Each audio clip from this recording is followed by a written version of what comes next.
Hey Fragrance family, I'm Daver. Yo soy Jer. And we're the Fragrance Bros. Bros. Coming at you again with another review, this time on Odin 01. Yeah.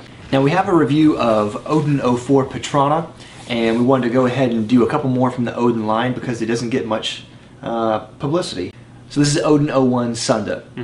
Date introduced is 2011. It's classified as an Oriental Woody. Notes are juniper berries, cedar leaf, bergamot, palmarosa, black pepper, creamy heliotrope, tonka, sandalwood, and gray musk. Nice. Now what'd you get out of longevity of this? Excuse me, it's average longevity. Yeah. I think I got 8 hours. Yeah, I got average as well. What about projection? Average, probably on the lower end. Okay, I got average. Okay. Season this is good for fall and winter and nights, but I think that could be used on warmer nights as well. Yeah. I think it has kind of that little bit more diversity, but primarily on nights. Yeah. And primarily in the cool weather too. In purpose, I would say this is great for a date and formal. Yeah. Now, what does this remind you of? Well, so this fragrance is, I would primarily characterize it as creamy. Yeah. That's the main thrust to me is creaminess. What it actually reminds me of is root elements, minus the orange bitters and some of that strong oud.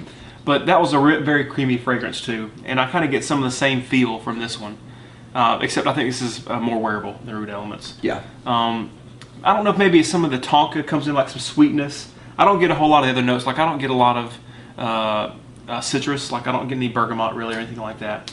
But maybe some pepper and the creamy heliotrope and some of that tonka. To me, this fragrance is more of a base fragrance. It's more earthy and kind of, I don't want to say dirty, but that kind of feel to it. Yeah. That's about all I'm going to say. Yeah. I think it's a pretty simple fragrance. To me, it was somewhat linear, I think, too. And I do really totally agree with the creaminess about it. It is very creamy. And I do get a lot of heliotrope. It's on the powdery side, but not overly powdery, but it is on the powdery side. I do get a lot of tonka and sandalwood as well.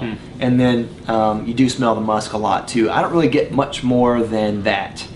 But it is kind of sweet. It kind of has a vanilla-ish smell to it, and that's primarily from the tonka, I think, adding to it. But you get a lot of it kind of implies a type of vanilla that's not there.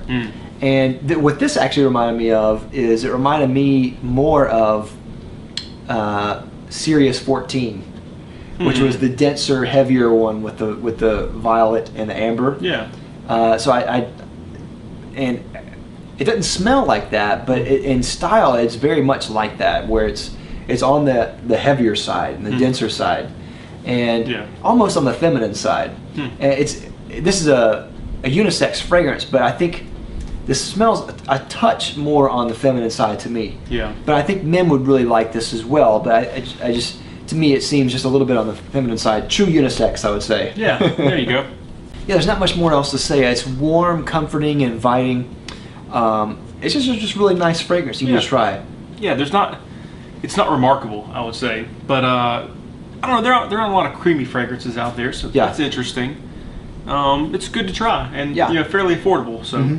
Bang for buck, this is $125 for 100 ml. I think that's a really good price for what you're getting. All of Odin's prices are like that, and I think that's for a niche thing with really high quality ingredients. I think that's a really great price. Yeah, that is a good bang for the buck. The problem for me is I don't see me wearing this fragrance very often. Right.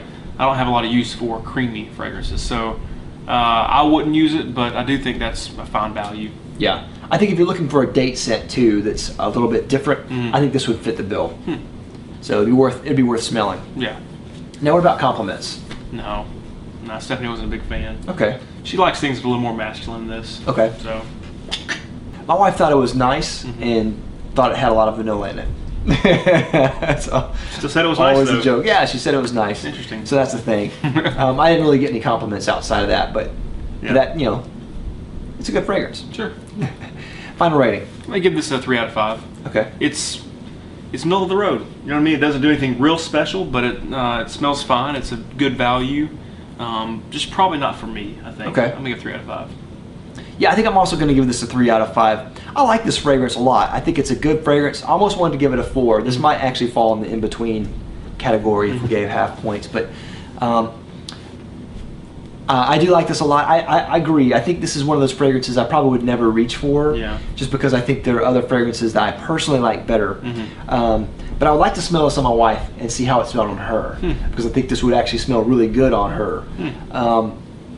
But yeah, it's a good fragrance. Definitely worth trying out. Yeah, sure. So that's all we have. That's a pretty short review, I think. Yeah, nice. For once. Yeah, that's right. Anyway, that's all we have. Let us know if you've tried Odin 01, and tell us what you think down in the comments down below. Of course, if you haven't already, please like and subscribe down below. We'll love you for it. We'll see you next time. We're the Fragrance Brothers. Bye.